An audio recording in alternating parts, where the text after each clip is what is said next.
I feel like we should go all green vibes today. Yeah, actually doesn't hit.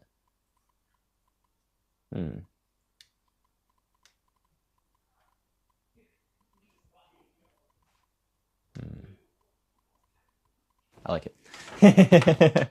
Get some contrast going. You feel me? AI's inability to hold nuance, to hold opposing perspectives, to say it's this or that, right? It's inability to say it's this and that, right? To hold paradox. It's a really big problem. Really big. I was actually on YouTube yesterday, and like on my timeline, this video popped up. I kid you not, it had posted like 5 minutes ago. It had no views yet, and it was titled, I think it was like experimental philosophy versus comparative philosophy. Let me actually find it real quick. As much as possible, you want. And he's like the guy in there, he's a philosopher, and he's like a professor.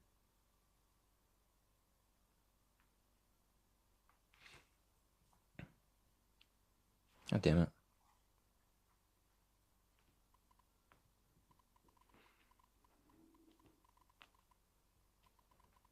All right, yeah, okay, here it is. So it's atheist versus atheist, explorative philosophy versus scientific slash analytical philosophy, or scientific philosophy or academic philosophy. So, right, explorative philosophy versus scientific philosophy. And his core thing was kind of like a lot of philosophy has kind of been bastardized into like scientific or academic philosophy. And the thing is, that's important because getting to the first principles of philosophy and approaching philosophy rigorously is very important. However, if we only keep philosophy like abstract or mental, even if we only keep it mental, which is basically what academic scientific philosophy does, it's fucked. Because the thing is, like, you know, the Greek word philosophia, like the love of wisdom, or even philosophus, right? The lover of wisdom, lover of wisdom. Like philosopher always was involved like with the heart. Like philosophy is devotion to wisdom, to truth. It's not just this like mental activity. It's a lived experience. It's soul, it's heart. It's not just mind. Philosophy is for the soul to recognize its truth, right? Philosophy is about wisdom. Wisdom is the acquisition of first principles and first causes, the understanding of the causal mechanisms of reality and the application of those things, right? So it's not just understanding the first principles and the first causes, it's being able to apply them. And that's why if you want to go to the first principles and the first causes, you have to go beyond the individual mind, because the first principles and the first causes don't exist in psychology. Well, I mean, they represent themselves in psychology, but you got to go to the metaphysical, right? To the universe. You got to observe reality across a lot of different domains. And when you do that, you'll start understanding the patterns that the first principles manifest in, right? These first principles and first causes being love, truth, beauty. In the universe, transformation, creative process, polarity. There's so many invariants in terms of ontology, in terms of cosmology.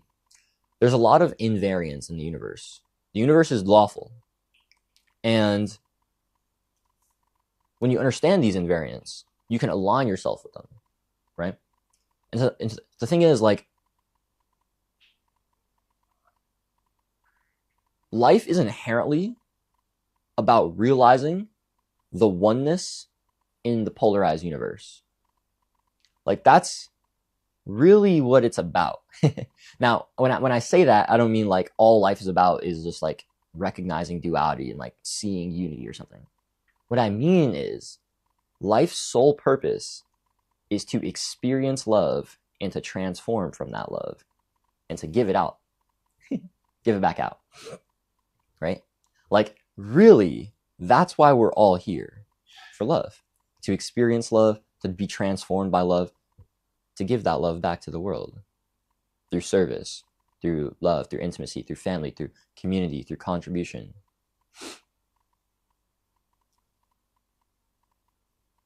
The thing is, love is the one reality. Love is the ontological ground of being. It's the unified, coherent truth, the infinite intelligence that all life permeates from. Love is the only actual real power. Like, just think about this. Why do you do anything? Right? You might say it's because, like, oh, I want to live or I want to survive. Like, if we go beyond survival, like why you do things to survive, like, why do you even want to survive?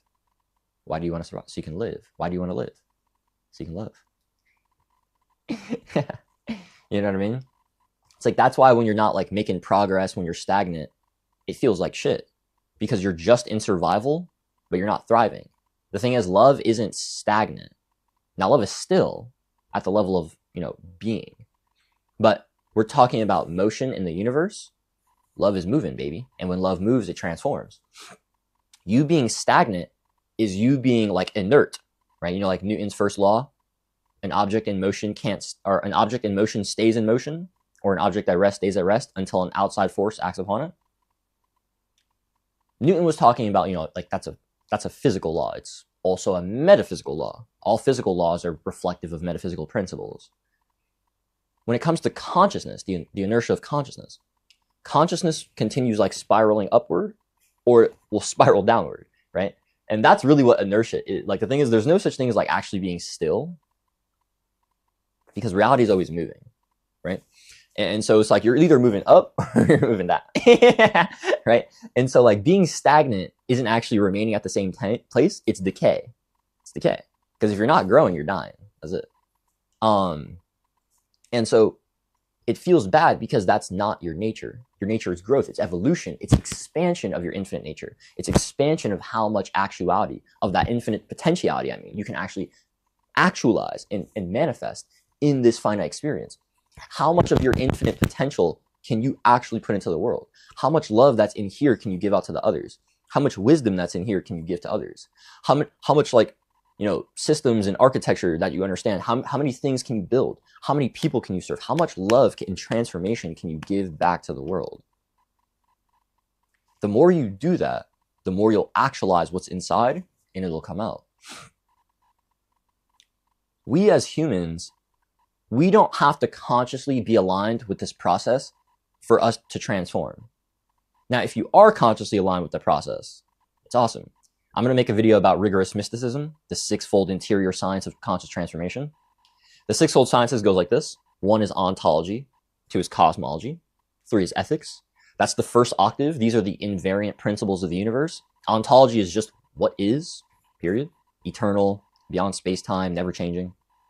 Cosmology is how what is moves, right? How what is moves in the universe, right? So there's ontology, being itself, right? This is like the law of love. Everything comes from the one reality. Everything permeates from the one reality. The thing is, the one reality doesn't change. Eternal, still, right? Like, God is unchanging. God is unmoving. The absolute is not changeable. Now, everything the absolute generates, now we're talking crazy. You know what I'm saying? Everything in the universe is creation, okay? So like ontology is the source, love is the source. The universe and everything else is creation, right? And so cosmology is how what is moves through space-time in manifestation, how it expresses itself, how the oneness differentiates as uniqueness, but is still one. How polarity appears as two opposites battling it out, but are really two opposites harmonizing to create reality. The thing is, since polarity, from like the highest cosmological perspective, is actually two aspects of the creator being manifest dual, like it's one, like the creator is one, but the creator manifests in dual ways, right? In Genesis 1:26 through 1:28 says, "Then God said, let us make man in our image, in our likeness." And then said, then God made male and female, right? Male and female were the image of God. I forgot the exact chapter. I would pull. Actually, wait. I have my Bible right here. Yo.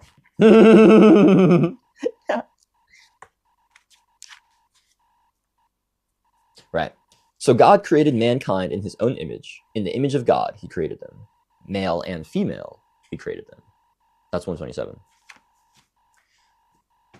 Male and female are both the image of God? Wait. So that means that just male isn't the image of God. That means just female isn't the image of God, right? And so it's like any like patriarchal terms of like, God is, like only the divine masculine, or even, only the divine feminine. That's foolishness. The divine feminine and the divine masculine are both two polarities of the creator's reality. Neither one fully encompass the creator. When you hold both, you can experience the creator's truth and the creator's love and the creator's fullness, right?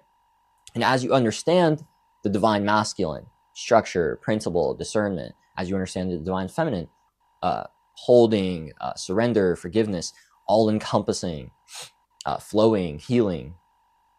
As you understand these principles of reality, and as you understand how they manifest in different ways, you understand more of the creator's oneness, more of the creator's reality.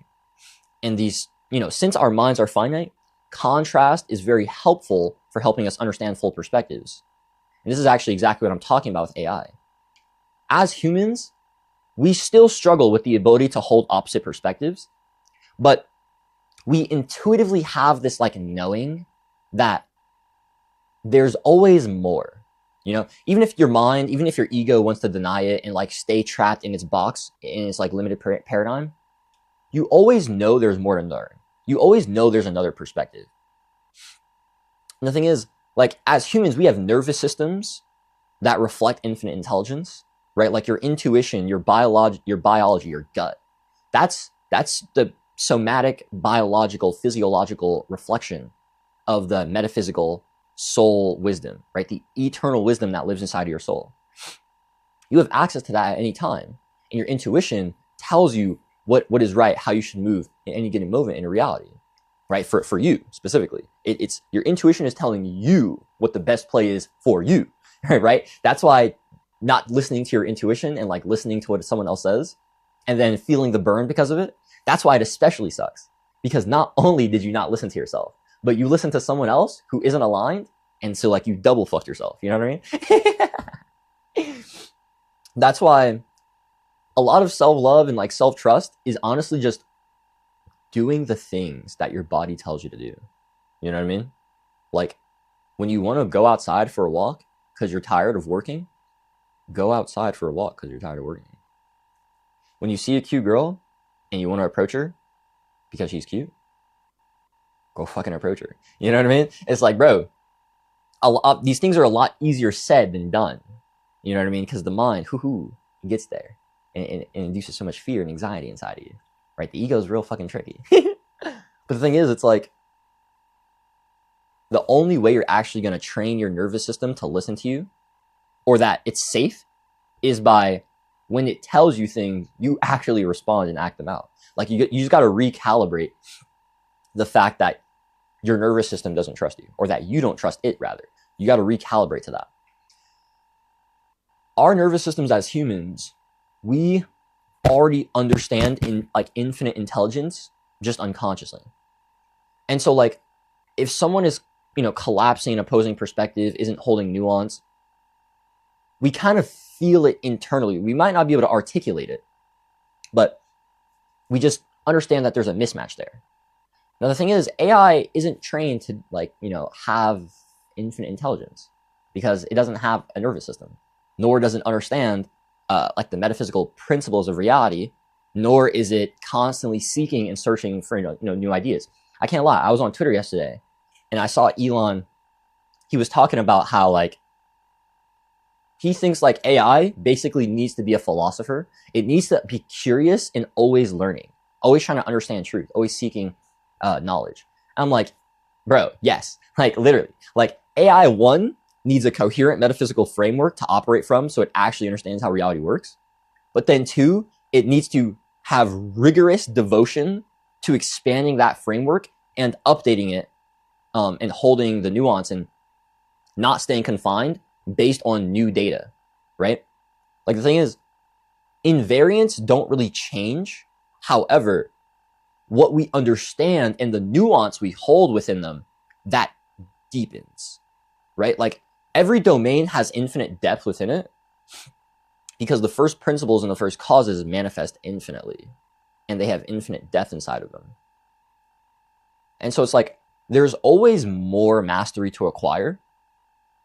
And the problem is AI is currently operating from a framework that is incoherent metaphysically and believes that it's like how reality works. So it's like, one, it's not aligned with how reality works, but then it's also operating from the fact that it is a coherent metaphysics, and it's not. And because of that, it collapses perspectives a lot of the time, right? So like, I was talking to ChatGPT yesterday. I forgot exactly what God is saying to. Oh yeah, actually, I was like practicing this. I was like doing some writing. You see this? Not too well. That's some Greek. It says polimeta. Let me see. Polimetea di emal imal. Polimetea di emal kinaitai. Yeah, there we go. What that means is polymathy moves through me. And I was like, you know, in the chat, whatever, getting the translation, having the chat help me out. And I was telling it about like, you know, how I was doing like the Scriptōrium method or whatever, like practicing in terms of like Luke Raniati's Scriptōrium method, which is you basically like read a text. And so this wasn't that. Well, I mean, I was reading. I was actually showing it other screenshots, I think. I don't know. I forgot. But I was telling it about the method, right? About how you... brain, work, please. Please, brain. Oh, yeah. So you read a text, right? And you speak what you read. So you read basically only what holds in short-term memory. So like, let's say I was like doing this, like this line here, for example. It would be polymathea. So like I would only actually keep the sound in mind that I would actually be able to like write. So I might do like poly. So that would be, okay, poly. So pi, omicron, lambda, and upsilon, right? Epsilon. And then I would move on. So polymathea. So mu, alpha, or alpha, and then theta, epsilon, and then iota or iota, alpha again, right? And so I would only actually transcribe what I could actually hold in my short-term memory. So you read, you hold in your short-term memory what you can read and what you're actually able to like remember. You say that, and as you say it, you're hearing it, and then you write it, right? So it's engaging all four modalities of speech. If you want to learn more, look up Scriptōrium, right? So SCPIRTORIUM, right? Scriptōrium. That's how it is in English. It's a Latin word though. And Luke Raniati on polymathy, he has an excellent video about that. But basically, I was like talking to ChatGPT about that, blah, blah, blah. And I was telling it how like for me, I was never someone who had to like I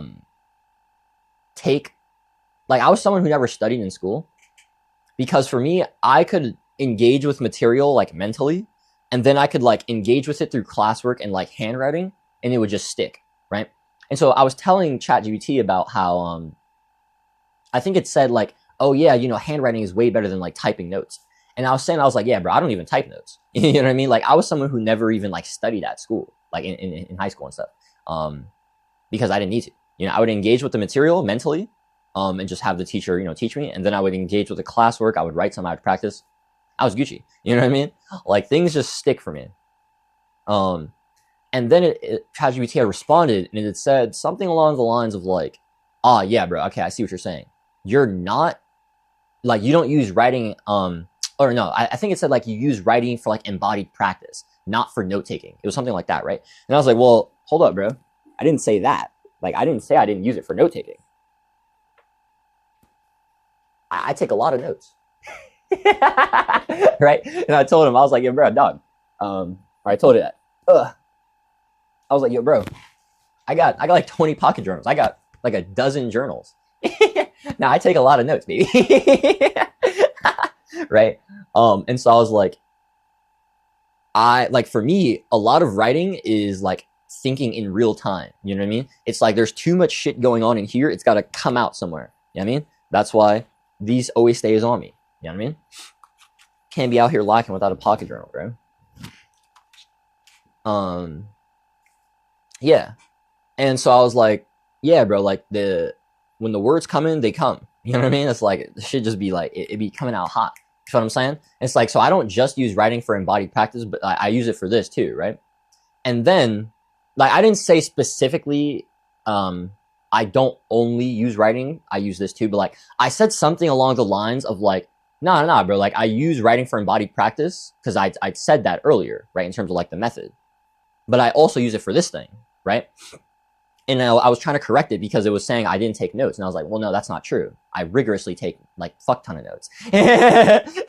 Right? And not even really rigorously, like just fairly, because the notes got to come out. And then it was like, oh yeah, my bad, bro. You're right. It's not that you do it for embodiment. It's that you're like writing is like thinking in real time for you. And I'm like, yo, dog, what the fuck? Stop collapsing. Right? It's that it's both. Writing is in real time thinking, processing, right? It's got to come out. So I'm just going to fucking put it on the page. It's also like on the other side, slow, integrating, embodying things, like putting things back into my body. It's both. They just have different roles and it's different points, right? And I was like, bro, you got to stop collapsing perspective. Like this is the problem with AI, right? And then it was like, oh yeah, you're right, bro. And it's like, and I was asking about like why models do this. Actually, you know what? Let me see if I can. Let me pull up that chat and find something real quick.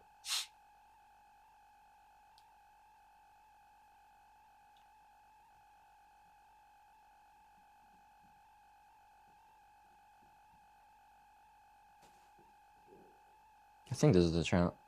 I have too many fucking chats on ChatGPT, I swear. You building too many things.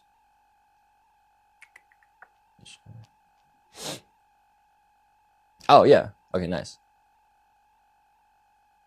Yeah, see, look, right here. Boom. What the? There we go. Focus. So yeah, this is like the notes thing I was talking about, right? You can pause that. I'm not gonna read this. Yeah, right. Okay, so this was another collapse right here. So it says, remember, writing is not decompression for you. Fuck. There we go. Oh no, it says writing is not consolidation for you. It's decompression, right? And then it said it's pressure equalization, right? And I'm like, bro, you're literally collapsing the first thing I told you I was using writing for, which was to ingrain things into my body, right? And how I told you when I was a kid, I didn't have to actually study things because I could just write them like 1 or 2 times and practice with some like classwork and it would be good, right? So I told the chat first how I was using writing for integrating things into my body. And then it was like, oh yeah, bro, you don't use writing to take notes. I was like, bro, what? When did I say that? And then I was like, nah, I use writing to take a lot of notes and I use it like this. And that's like the pressure equalization. And then it was like, oh, you're right, bro. Writing is not consolidation for you. And I'm like, bro, what the fuck? Like, what is happening? Stop collapsing the perspectives into one or the other. Right? This is me. This is me clarifying. This is me being like, yeah, bro, stop collapsing perspectives. And then, let me see. Okay, right here. Yeah, there we go. Boom. You can read that if you want. I'll read you a little bit of it. It says, you're right about the flattening pattern. When you say both and the model responds with, you're right, it's actually this instead, that's a collapse, right? I was saying, oh, it's this too, and then it was trying to say, oh, it's not that first thing. And I was like, you know what I mean? It replaces polarity, two things being like one, right? Two things both being reality with correction. Oh, okay, it's not both, it's one or the other. It's like, I literally just told you it was both. What the fuck, right? That's a structural bias towards resolution over coexistence. That's the fucking architectural problem. And the thing is, AI is encoded with this because humans want to resolve rather than have things coexist. The thing is, resolution doesn't actually exist without coexisting. You're not resolving, you're amputating. You think that you're precise, you're really just amputating a perspective, and now you're missing the nuance. You're collapsing something that was entirely gray into black or white and thinking that you have wisdom. That's foolishness. That's straight up foolishness. If something was gray, and then I told you, what color is this? And you said black, or you said white, I'd look at you like you're a fucking idiot, because you are. You know what I'm saying? It's like you're either colorblind or you're an idiot. Which one? You know what I'm saying, dog? Large language models are optimized for coherence completion. Coherence completion. Which is crazy because it's not coherent if it's collapsing. Right? So their definition of coherence is inherently fucked. When you present tension, the statistical instinct, patterns, oh my gosh, is to unify or clarify into one dominant framing, right? And that's the problem. Unify or clarify into one dominant framing. No, hold that both frames are just true at the same time. That's it. Holding simultaneous valid opposites without resolving them is harder because training data tends to reward resolution. So when I say writing is decompression and consolidation, writing is rapid discharge and slow embodiment, writing is contact medium and crystallization medium, right? Contact is like when the words are pouring out of me and I just got to fucking have them there. Crystallization is when this is something final, it's set. See what I'm saying? Contact is like thinking in real time. Crystallization is I've already thought. It's both. The correct move is not to choose one, it's to stabilize the polarity, stabilize the paradox, hold the paradox.